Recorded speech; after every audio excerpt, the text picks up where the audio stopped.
The rugged mountains of Santa Fe cast long shadows across the adobe home where one of Hollywood's most legendary actors chose to disappear from public view. But on February 26, 2025, the silence of Gene Hackman's peaceful retreat was shattered by a discovery that would leave investigators puzzled and fans worldwide in shock. This wasn't supposed to be how the story ended for an Oscar-winning icon who had conquered Hollywood on his own terms. As police entered the Hackman residence that winter morning, they uncovered a scene straight from a film noir that even Hackman himself couldn't have scripted. 2 bodies, days deceased, and a mystery that would reveal how fragile the line between ordinary life and extraordinary tragedy really is. What dark secret had been hiding in plain sight within the walls of this New Mexico sanctuary, and how could a man who survived the cutthroat world of Hollywood meet such an unexpected end? When Gene Hackman first arrived in Santa Fe in the early 2000s, he was seeking an escape from the relentless spotlight of celebrity. After a remarkable 4-decade career in film that earned him 2 Academy Awards and countless accolades, Hackman made the decisive and somewhat surprising choice to retire from acting in 2004. Santa Fe, with its vibrant artistic community and breathtaking landscapes, offered exactly what Hackman and his wife Betsy were looking for: anonymity, creativity, and peace. The couple embraced the Southwestern lifestyle, investing in local businesses, including part ownership of the popular Jinja Bar and Bistro. Hackman also served on the board of the Georgia O'Keeffe Museum, channeling his creative energy into painting and writing novels, finding inspiration in the desert landscape that surrounded him. Their home, featured in Architectural Digest in 1990, seamlessly blended Southwestern architectural elements with panoramic views of the mountains. Despite his fame, Hackman valued his privacy above all else, becoming something of a local fixture while maintaining a deliberately low profile. Those who knew the couple described them as warm but reserved, friendly with neighbors yet protective of their private life together. Betsy, 30 years Hackman's junior, had been his partner since 1991, supporting his transition from Hollywood icon to desert recluse. Together they created a life that seemed idyllic, far removed from red carpets and paparazzi, allowing Hackman to pursue his passions beyond acting. Many Santa Fe residents respected their privacy, often spotting the legendary actor in local restaurants or art galleries, but giving him the space he so clearly valued. For nearly 2 decades, this arrangement seemed perfect, until February 2025, when everything changed. The discovery of the bodies sent shockwaves through the tight-knit Santa Fe community. A property worker, concerned after not seeing any activity at the home for several days, alerted authorities. When police arrived, they found Gene Hackman's body in the entrance room of the house. Betsy was discovered in a bathroom, along with one of their 3 dogs, who had also died.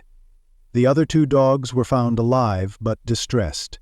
Initial speculation pointed to carbon monoxide poisoning, but tests quickly ruled this out. As investigators pieced together the timeline, a tragic and unexpected story began to emerge, one that would prove how even the most carefully constructed retreats aren't immune to natural tragedy. The medical examiner's findings revealed a heartbreaking sequence of events.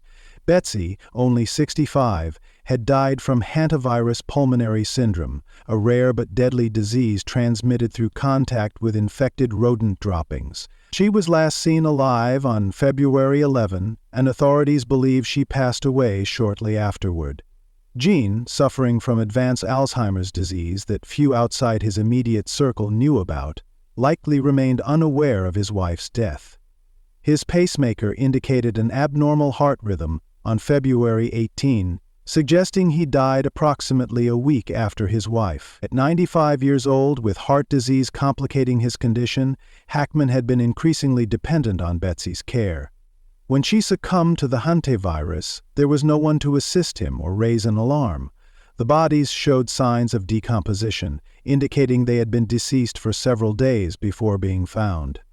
The isolated nature of their home, combined with their deliberate reclusiveness, meant that their absence wasn't immediately noticed by others. The revelation of Hackman's Alzheimer's diagnosis came as a surprise to many who had admired his sharp performances and commanding screen presence.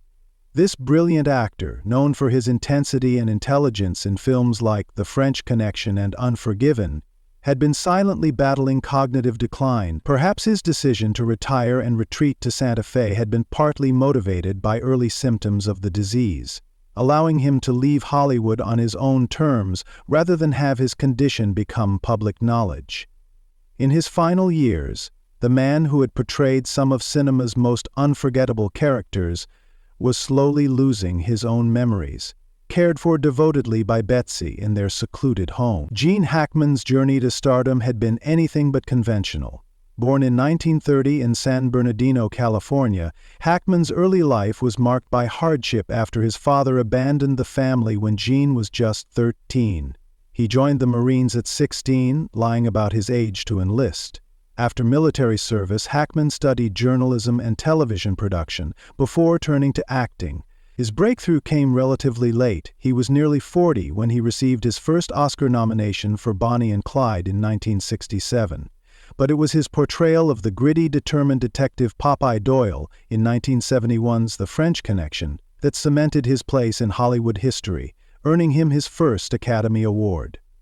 The film's legendary car chase sequence remains one of cinema's most iconic moments. What made Hackman special was his versatility and authenticity. He could play heroes or villains with equal conviction. From the menacing Lex Luthor in the Superman films to the tormented Coach in Hoosiers, Hackman brought a raw humanity to every role. His performance as the ruthless Sheriff Little Bill Daggett in Clint Eastwood's Unforgiven, 1992, earned him his second Oscar and showcased his ability to embody complex, morally ambiguous characters. Hackman worked consistently through the 90s and early 2000s, with memorable turns in films like The Firm, Crimson Tide, and The Royal Tenenbaums. His final role came in 2004's Welcome to Mooseport, after which he quietly announced his retirement, walking away at the peak of his powers to pursue other interests. The transition from Hollywood legend to private citizen wasn't just about escaping fame. It represented Hackman's desire to explore other creative outlets.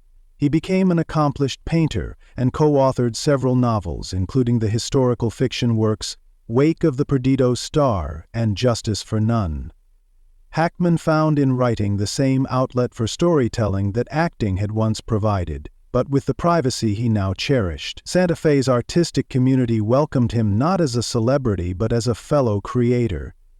This second act seemed to bring Hackman genuine contentment, the rare Hollywood star who successfully crafted a fulfilling life beyond the camera's gaze.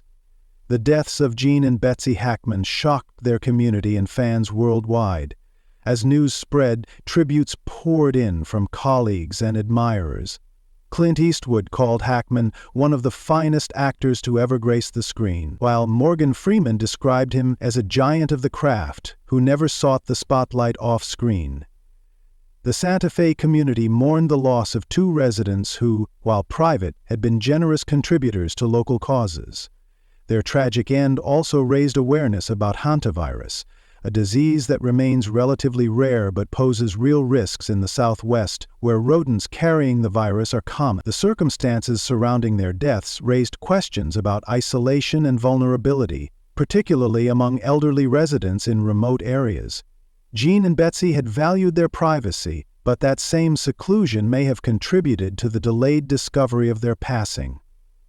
Their story serves as a reminder of the importance of checking on elderly neighbors and loved ones, especially those living in relatively isolated settings. The Hackman tragedy prompted many in the Santa Fe area to establish better community check-in systems for older residents. The legal aftermath further complicated the story. Gene Hackman's estate, estimated at approximately $125 million, had been left entirely to Betsy in his will. With her predeceasing him, albeit by only a week, the distribution of his assets became legally complex. Hackman's adult children from his first marriage now faced the difficult process of navigating probate court to settle the estate. The situation highlighted the importance of updated estate planning, particularly for those with blended families or complex assets. For those who knew Gene Hackman only through his films, his death marked the end of an era in American cinema. For those who knew him personally in Santa Fe, it represented the loss of a neighbor who had chosen their community as his sanctuary. His legacy lives on, not just in the unforgettable characters he brought to life on screen, but in the example he set of how to walk away from fame with dignity and purpose. From his breakthrough in Bonnie and Clyde to his final bow in Welcome to Mooseport, Hackman never gave less than his all. As the sun sets over the mountains of Santa Fe, casting long shadows across the landscape that Gene Hackman came to love, we're left to contemplate the extraordinary arc of his life. From a troubled childhood to Hollywood stardom, and finally to a quiet retirement cut short by unimaginable tragedy, Hackman's story reminds us of life's unpredictable nature. The man who portrayed some of cinema's most memorable characters ultimately wrote his own final chapter, one that ended not with the glamour of Hollywood, but in the quiet dignity of the home he shared with his beloved wife. Perhaps the most powerful lesson from Gene Hackman's life isn't found in his impressive filmography or his 2 Oscars, but in how he chose to live authentically, away from the glare of celebrity. In a world obsessed with fame, he showed us there's courage in walking away and wisdom in valuing privacy over publicity. The mystery surrounding his death serves as a haunting reminder that even those who seem to have found perfect peace remain vulnerable to fate's cruelest twists. Gene Hackman may have left the spotlight decades ago, but his life and the enigmatic circumstances of his death continue to captivate us, proving that sometimes real life contains more drama than even the most compelling Hollywood screenplay.